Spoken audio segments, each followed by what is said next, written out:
How to play Mafia, the funnest yet most unnerving game ever invented. Listen, I love games just as much as the next fella, but I, like you, tend to get a little apprehensive when one of my friends decides to hold game night at his or her, or its, not leaving you out, hermaphrodites, apartment. Yay, we're gonna order pizza, y'all, and Brian is gonna bring his DVD of that duck getting shot by the kid on the lake. You have to see it. It is beyond fucked up. If you are not logged on to Evite, then please do so now. Game nights usually start off a little slow and often a little awkward, and then you kind of get into it for a bit, and then once the beers run out and talk turns to making a liquor store run, it just sort of peters out and you just want to take one more hit for the road and leave, right? Of course I'm right, I'm talking to me. My personal favorites are categories, celebrity, apples to apples, shit like that. I guess because there's hyper time-sensitive arguing that goes along with them. But what if I told you that there's a parlor game that blows those games away? This game makes those games feel about as exciting as attending a day-long seminar on something as mundane as, I don't know, how to paste photos into a scrapbook and what color crepe paper you should use to border said photo. By the way, the photo, it's of you and your family standing in front of Nebraska's largest potato salad. I, right here and now, am guaranteeing you a fun, emotional, exhaustingly good time. No! Great time. Yes, here it is. And believe me, I know it sounds like the corniest Christian camp organized fun you could imagine, but seriously, please trust me, you will instantly become addicted to it, guaranteed. This game is called Mafia, and a Russian psychologist developed it in the early 70s. Here's the deal. You get a minimum of 12 players, you can play with up to 18, and you sit in a circle. I know, sitting in a circle is already pushing up the queer quotient, but bear with me. Everyone in the circle is part of the village. One person acts as the mayor, who basically runs the show. I suggest making a male the mayor, as men are smarter at this kind of thing, and there's no danger of getting menstrual blood all over everything. The mayor then has the village go to sleep, which entails simply everyone closing their eyes and putting their heads down. The mayor will then walk around the circle and, without making a sound, tap 3 people on the head. These people are now the Mafia. The mayor will ask the Mafia to quietly open their eyes and acknowledge each other. When this is done, the mayor, again, it's important to have a man do this because a woman will just start to silently think about everyone's shoes and she'll get distracted, will have the Mafia close their eyes again and will then walk around the room, this time tapping one person, announcing, "You are detective number 1. Then the mayor will walk around some more and tap one last person, announcing, "You are detective number 2. The detectives do not have to open their eyes. For reasons I will explain later, they do not want to reveal themselves. And as I'm reading this to you for this audiobook, I'm going to do the best job I can at describing it, but really, you should go get the book. You don't have to buy it. Just take a pad of paper and jot down this section. See if there's a copy machine at the bookstore and get it from the library. And then go to the copy machine and just copy this part. You know, you can do it by hand, but whatever. It's just easier to read. Anyway, back to the audio portion. Okay, now the hijinks begin. Basically, the goal is simply this. The village needs to kill off the Mafia before the Mafia kills off the village. There are 2 rounds consisting of day and night. At nighttime, the mayor, after announcing it's nighttime, village, go to sleep, will have everyone close their eyes. Then the mayor, and I cannot stress how serious I am about making the mayor a guy.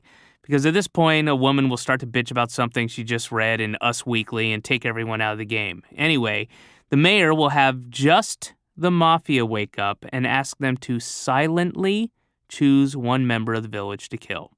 The Mafia quietly does this and, once the mayor confirms the victim, close their eyes again. Now the mayor will ask detective number 1 to wake up.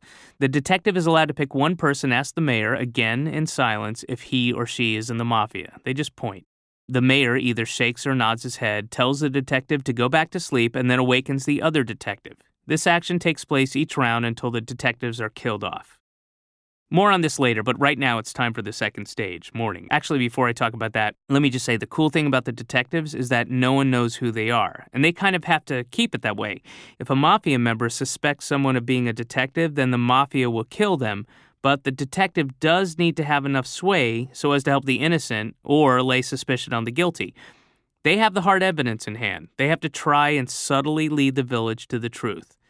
For instance, if they know that Jamiroquai, who's an awesome player, by the way, is innocent, but the village, getting desperate, is singling him out to kill, the detective has to somehow steer the focus elsewhere without being too obvious, lest the Mafia smell a rat and kill them in the next round. I don't know, I gotta say, I'm not sure Jamiroquai is in the Mafia. I mean, he hasn't been farting, and usually farts when he's nervous, but Taniqua, on the other hand, I think it might be Taniqua because, et cetera, et cetera. Okay, so now the second stage, morning. The mayor will now say, "Village, wake up, it's morning." And everyone opens their eyes and lifts their head. Those new to the game that have been picked to be in the Mafia usually make a big show of waking up. It's a pretty good sign of guilt. Now for the fun part. After a brief pause, the mayor continues, "Village, wake up, it's morning. Brian, you're dead." "Oh shit, Brian's dead." Now, Brian and all dead people may not say a fucking word. They have to get up and out of the circle immediately without any of that, "Oh man, I told you it was me, it's April, I'm telling you." None of that. It is the mayor's job to strictly enforce this rule because some stupid people inadvertently give shit away as they're leaving. Brian will now stand outside of the circle and observe the mechanics of your friends lying to your face. This becomes, second to none, the best part of participating. Once the game is moving along and the paranoia starts seeping into the room like so much Zyklon B, now things start to kick in as the village all talk amongst themselves, trying to suss out who's in the Mafia. Accusations are flung far and wide, sometimes with some expertise, and sometimes it's just a bunch of, "I don't know, you just seem suspicious," the way you're sitting there all unsuspicious-like. The mayor lets the village prod and discuss for a few minutes and then, based on the mayor's discretion, will step back into the circle and call the village to order. Now it's time for people to make formal accusations as to whom they think is in the Mafia. If someone seconds someone's accusation, then the accusers explain why the accusation has been made. Then the accused is allowed to defend themselves. Usually there are 2 to 4 people accused per round. Then, when everyone's satisfied that they've had their say, a vote is taken. You only get to vote once each round, and you can't change your vote unless there's a revote. The person, let's call him Jaleel, with the most votes is killed. Again, they have to leave immediately and can't say anything. They can't do that half mumbly, "Oh, this is bullshit. I know Amy's in the Mafia. I'm telling you, you guys fucked up." The mayor will then turn to the village and say, "Jaleel was," pause for nail biting, hanging on the edge of your seat, dramatic effect, "not in the Mafia," or is, if that's the case. Also, if Jaleel was a detective, the mayor will note this as well. Now the shit starts to get weird. The mayor should immediately have the village go back to sleep. Sometimes you have to yell at the top of your lungs, "Village, it's nighttime. Go to sleep. Go to fucking sleep, for Christ's sakes. Judy, this means you. Judy, shut the fuck up. Now, Mafia, open your eyes and choose somebody to kill." Well, this goes on until either the Mafia kills off the entire village or the village kills off the Mafia. As you can imagine, it gets really intense toward the end, especially if out of 5 or 4 players left, there are 2 or 3 Mafia remain among them. I mean, you get to see people pleading their innocence as if they were hostages. Husbands and wives will turn on each other and lie to each other's faces with an earnestness and stoicism worthy of Patrick Henry. The real beauty of the game comes when you're playing your 3rd or 4th consecutive game.